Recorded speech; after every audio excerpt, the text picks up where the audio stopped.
Filosofi pendidikan Ki Hajar Dewantara.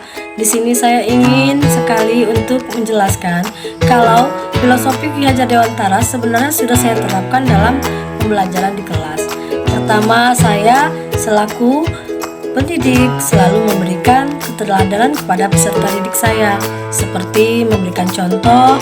Ketika masuk ke dalam kelas, saya akan memantau dan mengawasi tentang kebersihan dan kerapian kelas, posisi tempat duduk. Di situ juga saya akan mengajarkan nilai-nilai yang baik, yaitu seperti mengucapkan salam, menanyakan kabar, dan juga saling melakukan komunikasi yang efektif dengan peserta didik saya. Nah, kemudian nilai-nilai Ki Hajar Dewantara yang berikutnya yaitu sebagai penyemangat atau pemberi semangat. Nah, ini juga selalu saya lakukan, di mana saya selaku pendidik tidak henti-hentinya memberikan motivasi kepada peserta didik saya. Selanjutnya juga seorang pendidik diharapkan dapat menjadi pendorong dari belakang agar peserta didik yang tadinya tidak memiliki keinginan untuk belajar, tidak memiliki kemauan dan kemampuan untuk ikut terlibat dalam proses pembelajaran, akhirnya terdorong untuk aktif dalam proses belajar. Di sini juga saya melakukan aktivitas yang berkaitan dengan pemikiran Ki Hajar Dewantara, yaitu menganggap peserta didik itu adalah seseorang yang harus diperlakukan dengan sebaik-baiknya, di mana setiap peserta didik memang memiliki keberagaman. Salah satunya yaitu keberagaman dari segi karakter, ciri watak, keberagaman dari kemampuan berpikir, dan juga keberagaman dari bagaimana dia melakukan hal-hal yang bersifat kreativitas. Ada yang mudah untuk mengeluarkan pendapat, ada yang masih tidak percaya diri. Nah, dari keberagaman itu saya mengambil satu garis kesimpulan kalau setiap anak itu memang berbeda. Jadi ada perbedaan antara kodrat anak, yaitu berkaitan dengan kodrat alam dan kodrat zaman. Kodrat alam ini memang ada kalanya sulit untuk dirubah, seperti ciri watak seorang anak. Dari kecil kita melihat ada anak yang memang berperilaku kurang baik.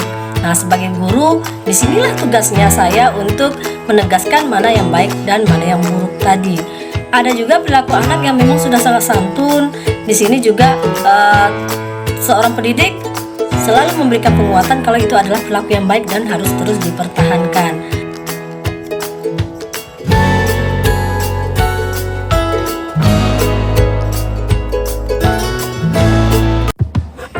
Pemikiran Ki Hajar Dewantara sangat tepat untuk kita terapkan di era globalisasi sekarang ini.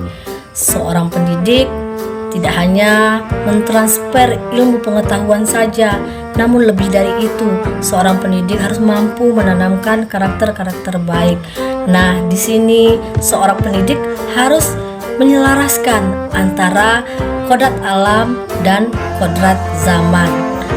Peserta didik harus dituntun sebaik mungkin, ibaratnya kita menghamba dalam arti yang positif. Seorang pendidik memberikan pelayanan yang terbaik kepada peserta didiknya. Salah satu contoh dengan memberikan kemerdekaan belajar, memberikan kebebasan tanpa paksaan, karena peserta didik memiliki karakter dan juga keberagaman dari bakat dan minatnya. Nah, disinilah pendidik harus mampu untuk memberikan pelayanan yang terbaik kepada setiap peserta didik dengan keberagaman yang mereka miliki.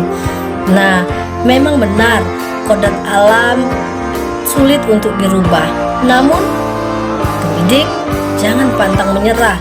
Pendidik harus selalu memberikan tuntunan, dorongan, motivasi agar peserta didik mampu untuk memiliki kecakapan hidup dan juga mampu untuk memiliki karakter-karakter baik agar mereka bisa selamat secara lahir dan batin. Nah, disinilah kita memberikan pemahaman kepada peserta didik. Karena kalau memang perubahan zaman itu semakin pesat dan tidak bisa kita hindari, kita juga tidak bisa menolak adanya perkembangan teknologi. Disinilah perlu adanya profil belajar Pancasila. Salah satunya adalah dengan melakukan pembelajaran yang mengedepankan keimanan dan juga akhlak yang mulia. Ini sebagai dasar agar peserta didik memiliki pedoman dalam hidupnya. Selanjutnya, profil belajar Pancasila yang lain yang perlu diterapkan adalah kemandirian. Kemandirian di sini adalah peserta didik mampu untuk berdiri sendiri, tidak tergantung kepada orang lain, dan dapat memiliki kecakapan dalam hidupnya. Selanjutnya, kita harus memberikan pemahaman tentang berpikir kritis. Nah, berpikir kritis ini adalah suatu pemikiran yang diawali dengan akal sehat. Apabila peserta didik melakukan sesuatu, harus dipikirkan terlebih dahulu, baik buruknya.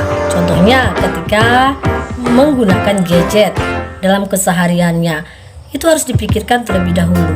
Jika memang hanya bersifat hiburan semata dan membuang-buang waktu, tentu itu akan berdampak yang negatif. Nah, disinilah seorang pendidik dapat memberikan arah.